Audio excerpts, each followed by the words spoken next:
Hey there everybody, how are you doing today? Hey, well, today I want to show you three pencils that I have from uni, which are Kuru Toga pencils. They're mechanical pencils, and what's unique about them is the way the lead is provisioned and used. And here I've got a 0.7, 0.5, and a 0.3 millimeter lead. And as you can see, here's another one here sitting right next to it. And this one is Pentel.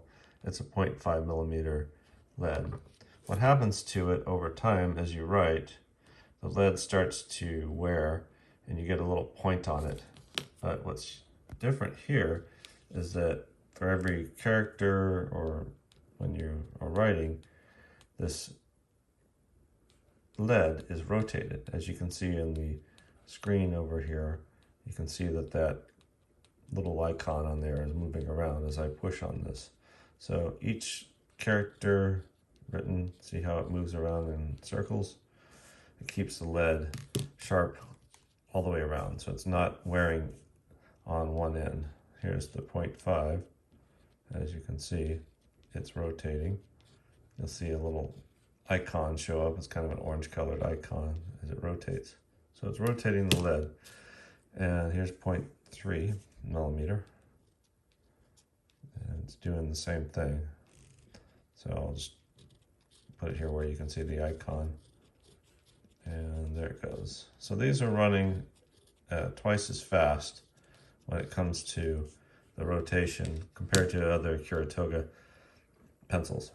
What's nice about these is you can put a very, very dark, soft lead in these and it won't break as easily as it would in this type of mechanical pencil right here.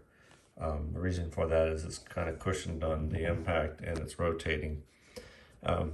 Even at the 0.3 millimeter size, that works pretty well. What's nice about the dark, softer leads is that they feel very smooth. It's almost like writing with a fountain pen. So what I have here is, this is A5 paper, and I'm using the Whitelines method here, which is the lines are not getting in the way of your content. And the way the A system works is A5 paper, if you enlarge it, you end up with a full-size A4 letter here, A4 paper, which is similar to US letter. And this dimension here, if you multiply it by the square root of 2, gives you this dimension over here. So that's kind of what I was talking about in my notes here.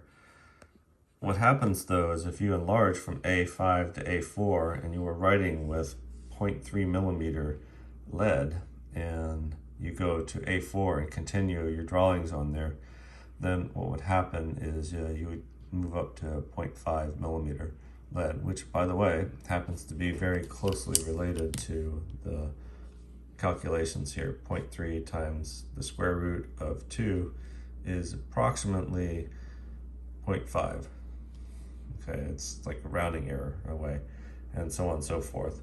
So if you were to photomechanically enlarge or reduce, you pick up a different pencil and work on the enlarged piece or the piece that's been shrunk down to a smaller size in the other direction, where you go with a smaller lead. So that's something that carries over from a long time ago, but that's where these leads came from.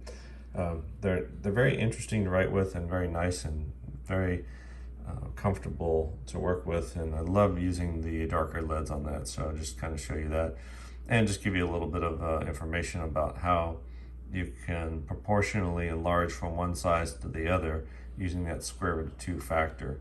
So it's kind of interesting, and also just kind of showing you the Whitelines paper here that is available.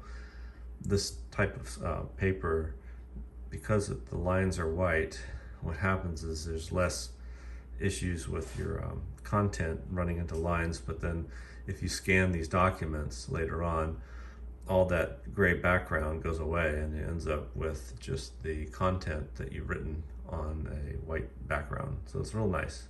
So thank you very much, and subscribe and like if you like this video. Thanks a lot.